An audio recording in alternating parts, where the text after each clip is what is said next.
ఆంధ్రప్రదేశ్లో వరద బాధితులకు ప్రభుత్వం నేటి నుంచి ప్రత్యేకంగా మొబైల్ మార్కెట్ల ద్వారా కూరగాయలను వరద బాధితులకు అందిస్తున్నట్లు ముఖ్యమంత్రి నారా చంద్రబాబు నాయుడు తెలిపారు. ₹2, ₹5, ₹10 చొప్పున 3 స్థాయిల్లో ధరల్ని నిర్ణయించారు. అంతేకాకుండా అన్ని రకాల ఆకుకూరలు ₹2, ₹20 లోపు ధర ఫిక్స్ చేశారు. అదే కూరగాయలను ₹5, ₹20 ఉండే కూరగాయలు ₹10 చొప్పున విక్రయించాలని ముఖ్యమంత్రి చంద్రబాబు నాయుడు తెలిపారు. కొంతమంది కూరగాయల రేట్లు పెంచేస్తున్నారని, అది కూడా కొంచెం మంచిది కాదు. అందుకే ఈరోజు ఇంకొక నిర్ణయం చేశాం. ₹2, ₹5, ₹10 కూరగాయలు 3 రేట్లు పెట్టాం. ఆకుకూరలని ₹2కే ఇస్తాం సబ్సిడీతో.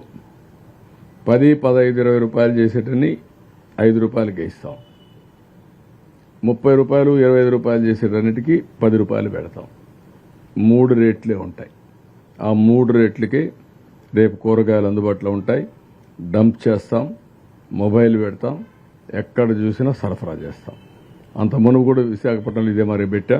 ఇప్పుడు మళ్ళా కూరగాయలన్నీ పెట్టి ఏ ఒక్కరికి ఇబ్బంది లేకుండా చేయడం కోసం ముందుకు పోతున్నాం.